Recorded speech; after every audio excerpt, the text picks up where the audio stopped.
A realidade física que nos cerca é ilusória, é uma realidade holográfica. E você acha que essa é uma reflexão recente, somente de agora? Não.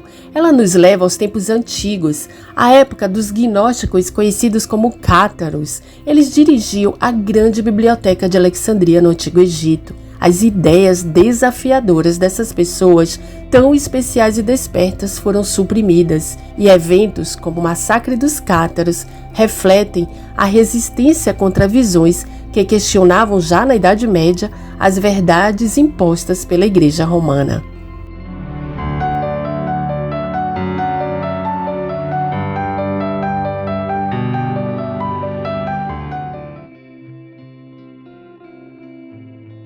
Olá, sejam todos bem-vindos ao nosso canal.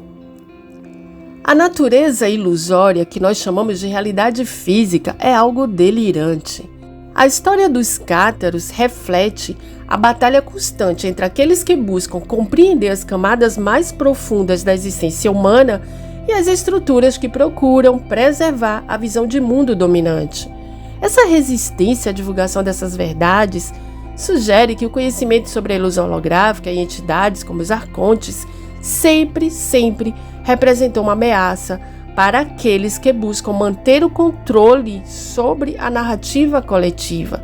E isso continua muito forte ainda na nossa sociedade de hoje.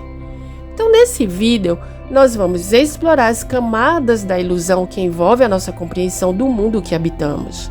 Mas antes de prosseguir, eu vou pedir a vocês que curtam o vídeo e que compartilhem com outras pessoas para que vocês possam ajudar o canal a crescer. A nossa realidade física holográfica é apenas um dos muitos níveis dessa realidade que opera em forma de onda vibracional em todos os níveis em que nós, na mente consciente, recebemos como nosso mundo. E é por isso que quando as pessoas têm a experiência de quase morte, elas deixam o corpo, olham para o corpo com os olhos, então elas ainda estão vendo. Então vejam o nível absurdo da nossa ilusão na experiência física. Porque, por exemplo, se um ser muito evoluído ele olhar para você, ele vai ver sua energia. Então nós, mesmo no momento de experiência de quase morte, a gente continua vendo com os mesmos olhos da terceira dimensão. A gente pensa que está vendo tudo aquilo que é possível ver no espaço que nós estamos olhando. Mas, na realidade, somente uma pequena faixa de frequência, que é chamada de luz visível, que é muito pequena, é o que a gente consegue ver. Mas a maioria esmagadora do que existe nesse universo em matéria de energia, a gente não vê. Vamos imaginar então, olha só. Eu gosto de dar exemplos. 2 estações de rádio, elas estão distantes e separadas em termos de frequência. Quando as frequências são afastadas, há uma falta de consciência mútua. Uma não se conecta com a outra, digamos, né? Mas quando as frequências elas estão próximas, surge então a possibilidade de interferência, onde uma estação ela pode se sobrepor à outra. Por exemplo, sabe quando você está tentando colocar ali numa estação de rádio, e você vê que se confunde ali 2 rádios. É uma interferência. Então, é essa interferência que ocorre devido à proximidade dessas frequências. Entenderam? A analogia aí dessas estações de rádio dá uma ideia de como diferentes níveis de realidade eles coexistem e são acessíveis. Então, muitas vezes, essas frequências são próximas. Agora, se as 2 frequências de rádio, elas têm as frequências distantes, vamos dizer, se comparada aí com nossas realidades, elas vão permanecer inconscientes uma da outra. No entanto, se elas estiverem próximas, a interferência, então, ela vai ser possível. Olha só, eu vou dar um exemplo bem prático. Vocês devem ter ouvido falar sobre pessoas que veem discos voadores, OVNIs, veem no céu e dizem que depois desaparece repentinamente. Se vocês procurarem no YouTube ou em qualquer outra rede, vocês vão ver que normalmente acontece isso. Então aparece ali aquele orbe, ou pode ser um disco voador, ou OVNI, como vocês quiserem denominar. Aparece, ele se materializa, você vê e depois desaparece repentinamente. Isso acontece porque eles saem, entram nas faixas de frequências que são decodificáveis pela luz visível, que é o que a gente vê, e depois eles mudam a frequência. Então, para a gente, desaparece. É como se tivesse desaparecido da nossa realidade. Esse exemplo nos dá uma ideia de como os níveis de realidade podem coexistir, sendo alguns acessíveis à nossa percepção. Agora a gente volta então ao exemplo da rádio. Quando as duas frequências estão distantes uma da outra, você não está ciente da outra. Você só se conecta com as frequências próximas à sua vibração.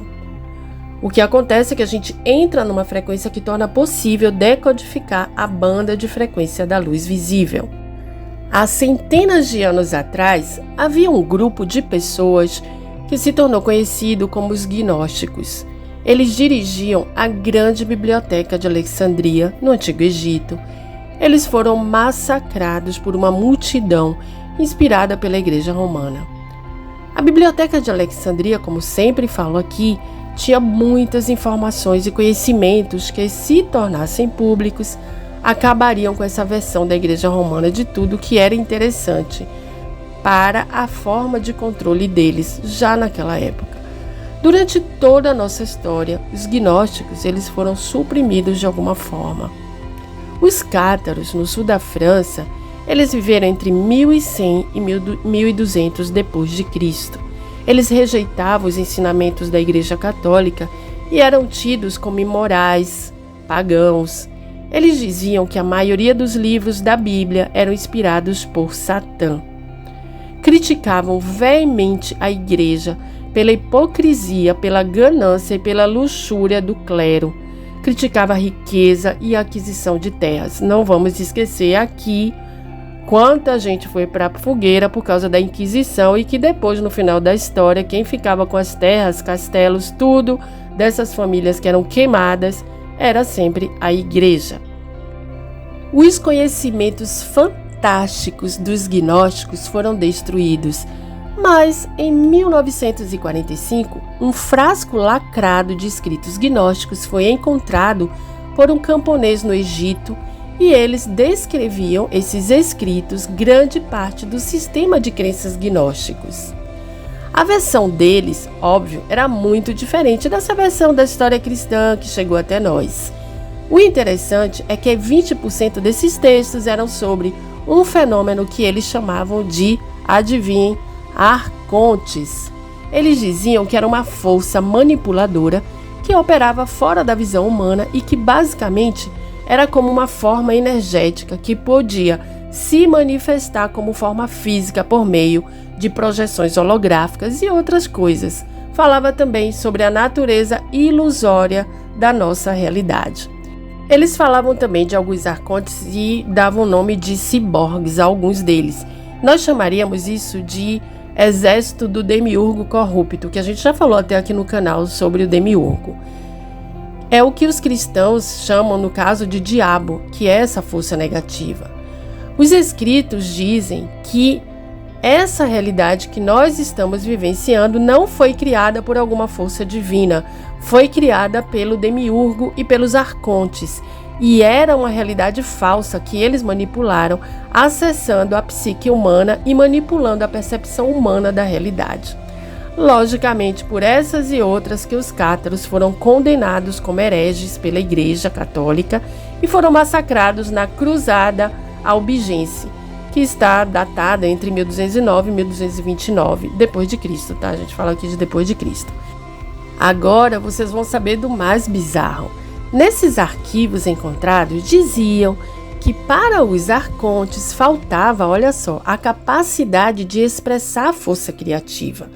Eles explicavam que os arcontes eles são hábeis em pegar uma realidade, uma coisa que já existe, que é a nossa realidade, e fazer alterações nela. É como se eles pegassem carona em algo que já foi criado por uma força maior e distorcessem essa criação para algo diferente.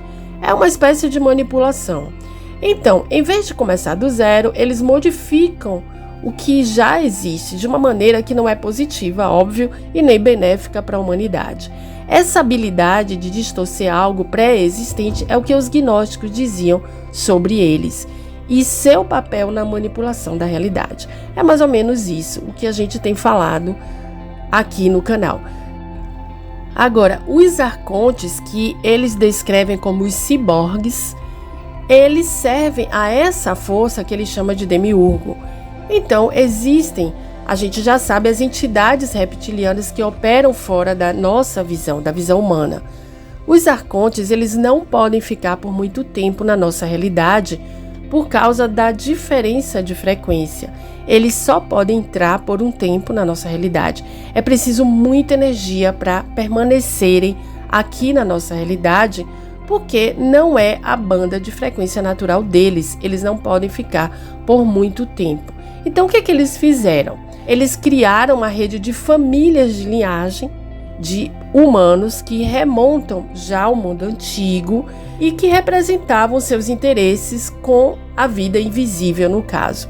Essas famílias, elas estão operando dentro dessa banda de frequência da luz visível, está operando com eles. Então é como se essas famílias fossem os representantes dos arcontes na sociedade humana. Então a gente já fala aqui de reis, faraós, pessoas que já viviam alguns milhares de anos atrás. E é por isso que hoje a gente tem essa rede de famílias que estão aí no topo do sistema bancário, das corporações multinacionais, no nível de proprietários da mídia, no topo do sistema educacional, no topo da ciência, as forças armadas, enfim, na rede de inteligência global. São essas famílias que representam o que os gnósticos chamavam de arcontes. Então, espero que vocês tenham gostado do vídeo. Não esqueçam de curtir, de compartilhar para que mais pessoas possam ver, assistir e o canal possa crescer. Eu agradeço e desejo muita paz, amor e muita luz. A gente se vê no próximo vídeo. Até a próxima.